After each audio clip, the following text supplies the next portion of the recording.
There were a lot of tearful nights because of some of the issues that I had in Vietnam, the PTSD, those hidden wounds that we don't see. I would go to the water and work it out rather than having it jumble up in my mind. Being on the water, it's a sense of tranquility. There's no competition, and it's peace, it's quiet. And that's the reason I began my time with Project Healing Waters. We did not get a very good welcome when we came home.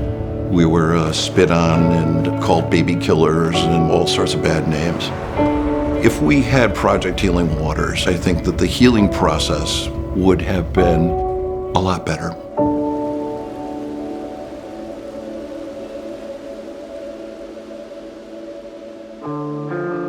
I entered the service in April of 1968. I was drafted into the Army. I was shipped overseas to Vietnam.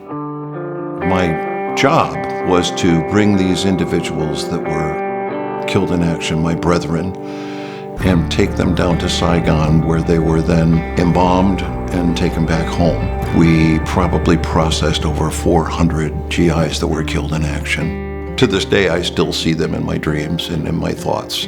There isn't a day that doesn't go by where I don't see certain people all the time. Let's get started, guys. Yeah, what do you think of that? I'd make that maybe twice as long as you have here.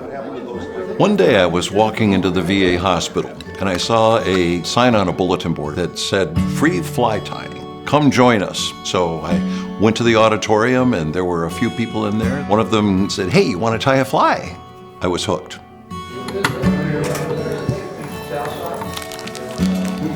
Project Healing Waters is where veterans can come and bond together, whether they have a disability, physical or emotional.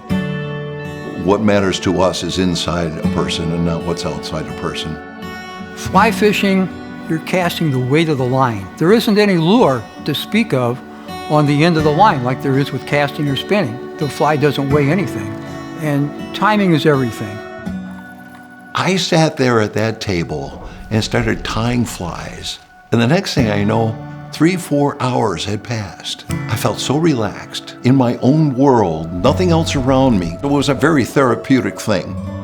We have all sorts of devices and adaptive equipment for individuals that have amputations, that have no ability to move their legs. We have devices where they can tie flies with one hand. Somebody begins to feel whatever disability they have no longer becomes a disability.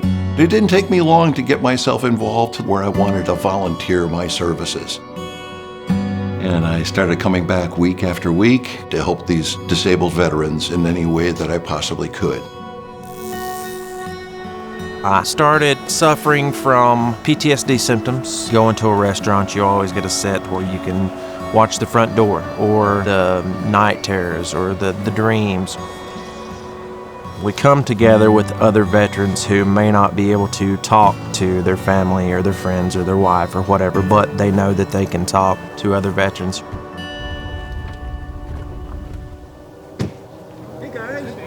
Hey Ed. You up for some good fishing? Yeah, all right. I have a lot of empathy for these vets, teaching them, working with them, getting them out on the stream. They need a cup of coffee, they need a break, we'll get them a cup of coffee. They need to go for a walk and need somebody to walk with them, we'll go for a walk with them.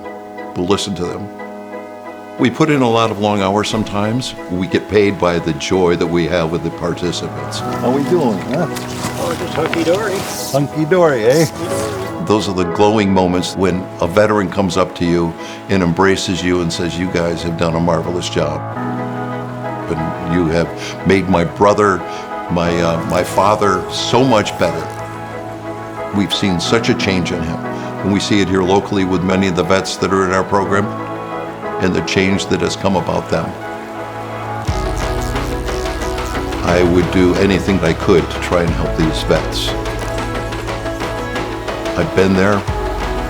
They're my brethren. It matters what's inside and how we treat people.